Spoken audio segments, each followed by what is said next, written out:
आदरणीय धर्म प्रेमी सज्जनों, सादर नमस्ते। मैं जेठालाल विश्वकर्मा आप सभी का हार्दिक स्वागत करता हूँ। महाभारत सभा पर्व अध्याय 5। महर्षि वैशंपायन जी कहते हैं, हे राजन जन्मेजय जी, संकट में पड़े हुए दीन दुखियों के रक्षक हम लोग सजातीय बंधुओं की वृद्धि के उद्देश्य से जाति भाइयों के हत्यारे तुम्हारा वध करने के लिए यहाँ आए हैं। ऐसा वासुदेव श्रीकृष्ण जी ने राजा जरासंध से कहा। हे राजन, जो तुम ये मान बैठे हो कि इस संसार के क्षत्रियों में मेरे समान दूसरा कोई नहीं है, ये तुम्हारी बुद्धि का बहुत बड़ा भ्रम है। तुमसे युद्ध की इच्छा रखने वाले हम लोग निश्चय ही ब्राह्मण नहीं हैं। मैं वसुदेव पुत्र हृषिकेश हूँ और ये दोनों पांडु पुत्र वीरवर भीमसेन और अर्जुन हैं। हे मगध नरेश, हम तुम्हें युद्ध के लिए ललकारते हैं। तुम डटकर युद्ध करो या तुम समस्त राजाओं को छोड़ दो अथवा यमलोक की राह लो। जरासंध ने कहा, हे श्री कृष्ण जी, मैं युद्ध में जीते बिना किसी भी राजा को कैद करके यहाँ नहीं लाया हूँ। यहाँ ऐसा कौन सा शत्रु राजा है जो दूसरों से अजय होने पर भी मेरे द्वारा ना जीता गया हो। हे श्री कृष्ण जी, क्षत्रिय के लिए तो ये धर्मानुकूल जीविका बताई गई है कि वो पराक्रम करके शत्रु को अपने बस में लाकर फिर उसके साथ मनमाना बर्ताव करे। हे कृष्ण, मैं क्षत्रियों के व्रत को स्मरण रखता हुआ देवों के बलिदान अर्थ उपहार में लाए हुए इन राजाओं को आज तुम्हारे भय से कैसे छोड़ सकता हूँ।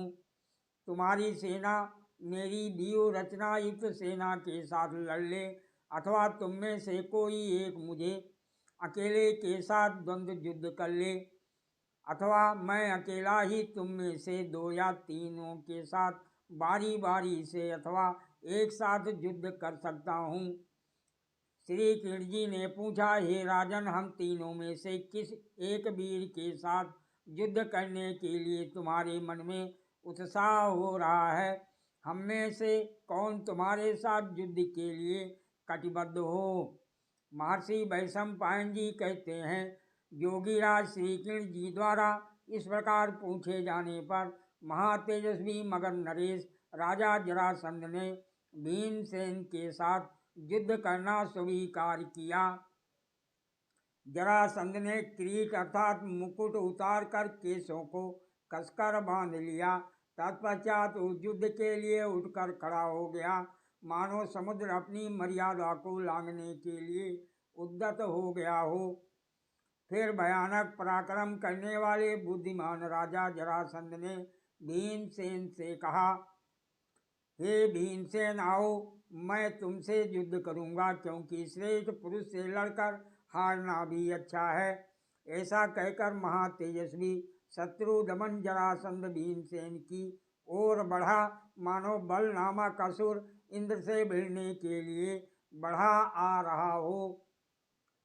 तब महाबली भीमसेन भी श्री कृष्ण से परामर्श कर स्वास्थ्य वाचन के पश्चात युद्ध की इच्छा से जरासंध के पास आधम के। फिर तो मनुष्यों में सिंह के समान पराक्रमी वही दोनों वीर अत्यंत हर्ष और उत्साह में भरकर एक दूसरे को जीतने की इच्छा से अपनी भुजाओं से ही शस्त्रों का काम लेते हुए परस्पर भिड़ गए।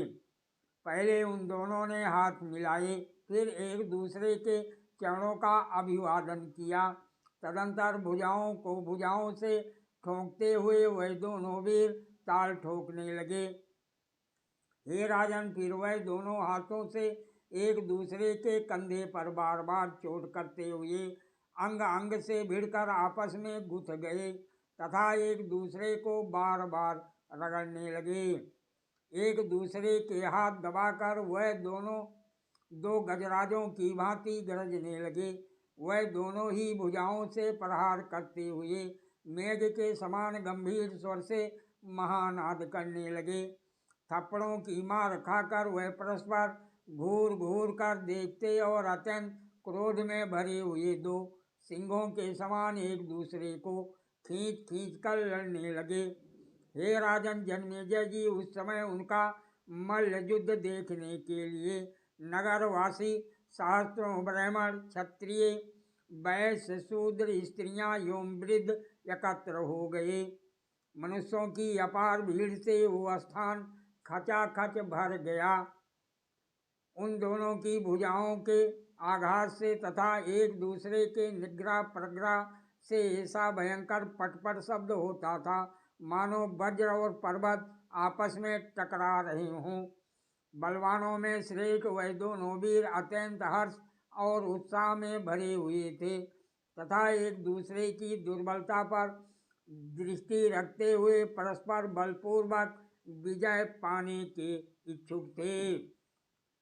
उन दोनों की छाती चौड़ी और भुजाएं बड़ी बड़ी थीं। दोनों ही मल्ल युद्ध में कुशल थे और लोहे की परिध अर्थात मूसलाकार शस्त्र जैसी मोटी भुजाओं को भिड़ाकर परस्पर गुथ जाते थे। कार्तिक मास के प्रथम दिन उन दोनों का मल्ल युद्ध आरंभ हुआ और दिन रात बिना खाए पिए अविराम गति से चलता रहा।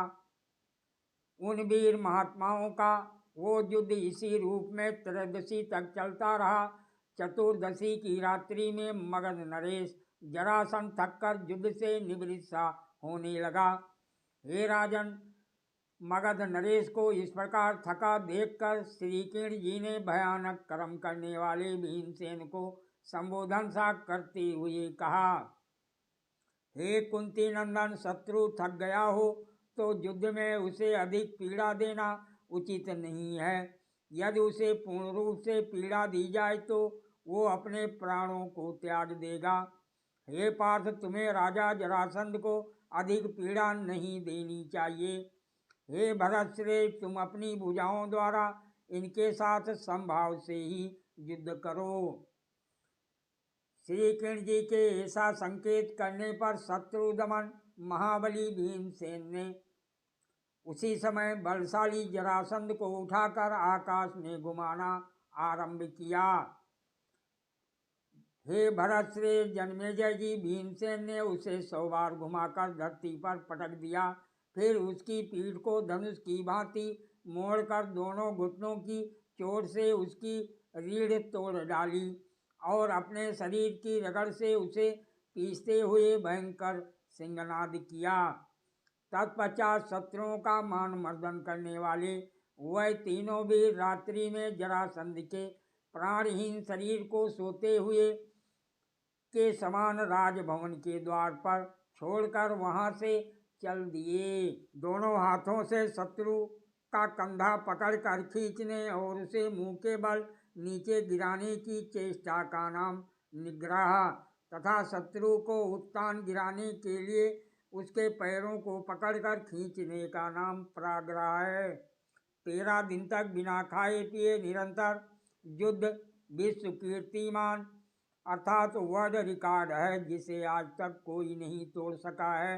जैसे आजकल तैरने, निरंतर बोलने, पैदल और साइकिल पर चलने के रिकॉर्ड हैं, ऐसा ही रिकॉर्ड ये भी है। क्षमा धर्म है, क्षमा यज्ञ है, क्षमा वेद है और क्षमा शास्त्र है। जो इस प्रकार जानता है वो सब कुछ क्षमा करने योग्य हो जाता है। अमृत और मृत्यु दोनों इस शरीर में ही स्थित हैं। मनुष्य मोह से मृत्यु को और सत्य से अमृत को प्राप्त करता है। अपनी प्रभुता के लिए चाहे जितने उपाय किए जाएं, परंतु परिश्रम के बिना संसार में सब फीका है। जो मनुष्य नाश होने वाले सब प्राणियों में संभाव से रहने वाले अविनाशी परमेश्वर को देखता है वही सत्य को देखता है। जो सज्जनता का अतिक्रमण करता है उसकी आयु, संपत्ति, यश, धर्म, पुण्य, आशीष, श्रेय नष्ट हो जाते हैं। यदि अपने पास धन इकट्ठा हो जाए तो वो पाले हुए शत्रु के समान है, क्योंकि उसे छोड़ना भी कठिन हो जाता है। ज्ञान रूप जानने योग्य और ज्ञान से प्राप्त होने वाला परमात्मा सबके हृदय में विराजमान है। जिसे सत्य पर विश्वास होता है और जो अपने संकल्प पर दृढ़ होता है, उसका सदैव कल्याण होता रहता है। सादर प्रणाम। जय श्री कृष्ण।